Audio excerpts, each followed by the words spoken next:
What is up, everyone? Welcome back to the channel. In today's video, we're going to be looking at two games that went on last night: the Houston Texans, the New England Patriots, and then late last night we had the Seattle Seahawks versus the Minnesota Vikings. We're going to be going through both of these games, showing you what happened, which players stood out to me, and then we're also going to look at the games that are going on tonight. There are 4 games going on tonight, including a game that I'll be watching, the Steelers versus the Buccaneers. So I'm really excited about that one. But also some other good games like Green Bay and Cincinnati. Those could be good games. So let's look. This is just the overview pretty much.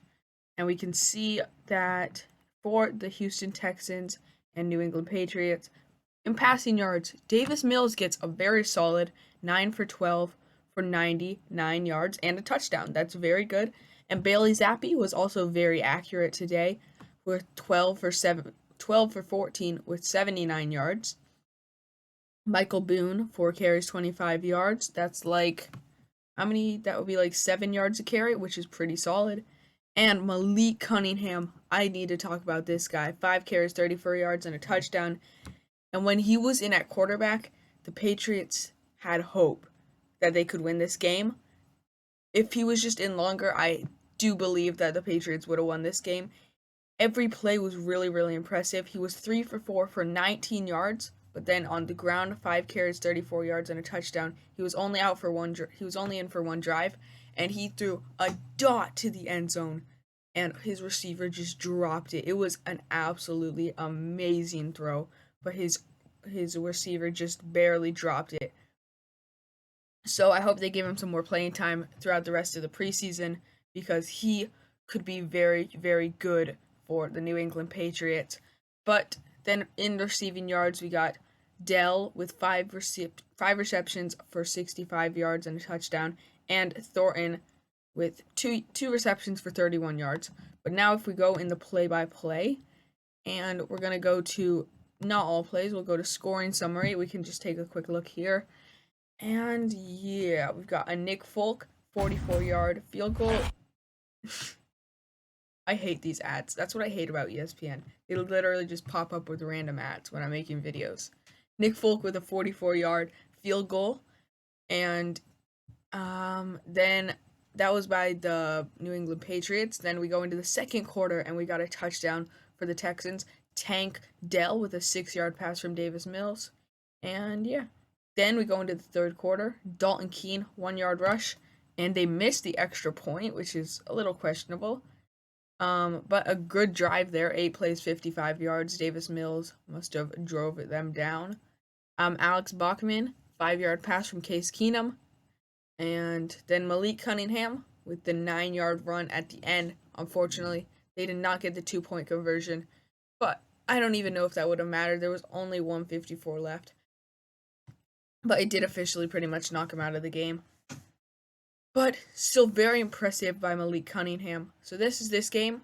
Now I want to head on over to this game that happened at 10 o'clock last night in my time. So I wasn't able to watch it, but I did just watch the highlights earlier this morning. These are some good numbers. Nick Mullins, 14 for 20, 139 yards and a touchdown. And then Drew Lock, who really stood out to me today, 17 for 24, 191 yards, 2 touchdowns. He did have an interception, and it was a rough interception. Like, there was no wide receivers anywhere near where he threw it. He was under pressure, though. But besides that interception, it would have been a magnificent game for Drew Lock. And it still is. Very impressive. He made some tight throws. And then Nick Mullins played very well as well. It wasn't enough to get the Vikings a victory, though. Then rushing yards. 11 carries for 41 yards for Chandler, and 6 carries for 32 yards for Koback. I was really impressed with Koback as well. He's a big boy, and he ran straight through him. Jalen Reagor, 4 receptions, 55 yards. That's very good. And Bobo, 3 receptions, 55 yards, and a touchdown. That's very good stats as well. So now if we go back to the play-by-play here, and we can go to the scoring summary again, then we can see Greg Joseph gets the 26-yard field goal in the first quarter, and it's going well for the Vikings, because then they go up 10-0 already. Nick Moose 4-yard pass from Nick Mullins, and the Greg Joseph kick is good. Then Aesop Winston for the Seahawks gets a 13-yard pass from Drew Lock. Jason Myers gets the extra point, and it's 10-7 now. Then in the third quarter, Jason Myers gets the 35-yard field goal. Now it's 10-10. Then Greg Joseph, 54-yard field goal. They answer back, and now it's 13-10. Then, very end of the third quarter, Jake Bobo gets a 19-yard pass from Drew Lock. Jason Myers' kick is good, and the Seattle Seahawks are up by 4. So the Vikings are trying to rally together to see if they can get a comeback in the last quarter, but unfortunately they could not. They had 7 minutes to do it, to get a touchdown, but they could not. And yeah, Matt Lander's 30-yard pass from Holton Ahlers, and that pretty much ended the game there. There was still 7 minutes left, so technically they would have had time to go down the field and score 2 touchdowns, but they would have had to hurry up very fast. So yeah, that was last night's game. Now, today is when the good stuff happens. We've got 5 games tonight, maybe even 6 games. We got a lot of games tonight. So let's start off, why not, with New York Giants, Detroit Lions. We'll just be looking. Yeah, it's going to be played on the Lions field. Tickets as low as $13, bro. I should have gone to Pittsburgh and got to one of these games if they're only 13. Okay, now we look at the injury report, which is very important. Raheem Nunez-Roches is questionable. This happened on August 9th. Tom Kennedy for the Lions is questionable. And yeah, Justin Jackson, I did see this yesterday. He got hurt. I forget what it was. And they did say he was out like 2 months. Is that what they said? I can't remember. But let me click on this and see if they can give me some more information. Justin Jackson, what happened? Last year, 42 carries, 170 yards. Placed on the reserved. Yeah, that's right. He retired at only 27 too. I'm not exactly sure what happened to him. If he just wanted to end it, or I don't know. But I'll look into that later. And yeah, that's gonna be the Giants Lions today. I was hoping they could give me some more information about it, but they really don't care. But my money's on the Lions for this one. Giants, I don't think they have what it takes, but it's just a preseason game, so it doesn't matter too much. Let's move on to the Falcons and Dolphins. Atlanta is favored by 2.5 points. I have no idea why. Dolphins are winning this game 100%. Whose stadium is it at? It's at Hard Rock too. So yeah, Miami's winning this game. Tickets as low as $6. Oh my goodness. Injury report is rough. Oh my goodness. Some big names too. Oh my goodness. For the Dolphins. Maybe this is why they were favored. Okay, so for the no, I don't care about the Cardinals, bro. Okay. Clark Phillips for the Falcons is questionable, and Kyle Pitts is questionable. I hope he's okay to play for the regular season. Then we go down to the Dolphins. Brandon Jones is questionable. Braylon Sanders is questionable. Jalen Waddle is questionable. Jeff Wilson's questionable, and Trill Williams is questionable. That is rough for the Dolphins, but I do still think they will win the game tonight. Dolphins, Falcons, it's gonna be the Dolphins. Next up, Green Bay, Cincinnati.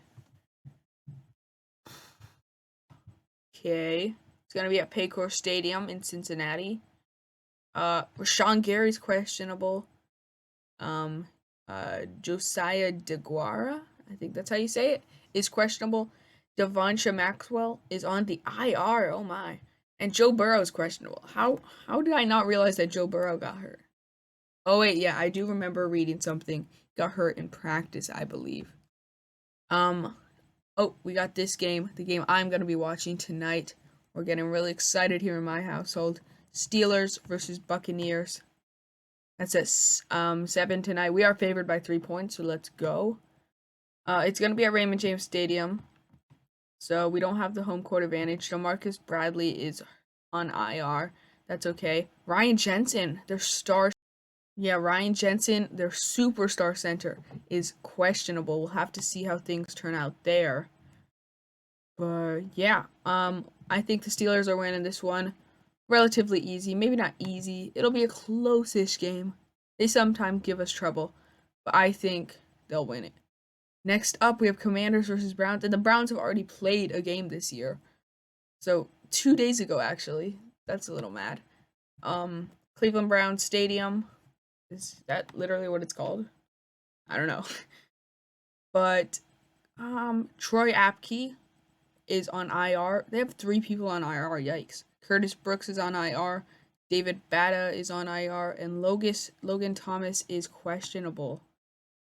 And it's even worse for the Browns. Sion Takitaki is questionable. Alex Wright is doubtful. Isaiah Thomas is doubtful. Jerome Ford, their new running back, is questionable. And Tyrone Wheatley Jr. is questionable. Cleveland is favored by 3 points. But I would say,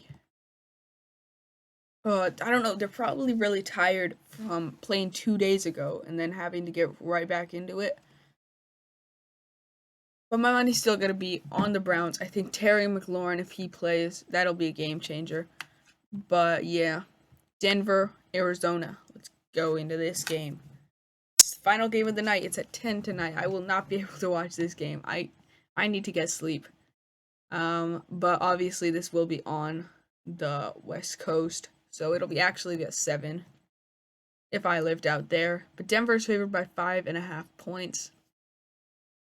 I don't know if I completely agree with that, because Denver also had a very rough season last year. Oh my goodness. It's 102 degrees in Glendale.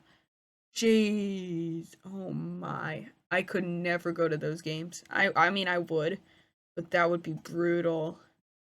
Yikes. And then imagine your team loses as well. Justin Simmons is questionable. Brandon Johnson is questionable. Mike McGlinchey is questionable.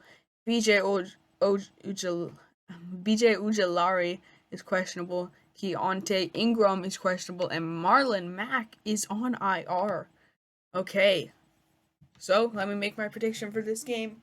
We're going to go Denver Broncos will win it by 3. We're going 24-21. That's my final predictions, and I believe that is the last game of the day. So get excited, everyone, because football is back. And thanks so much for watching. Be sure to subscribe if you are new here, and I'll see you guys in the next one. Peace.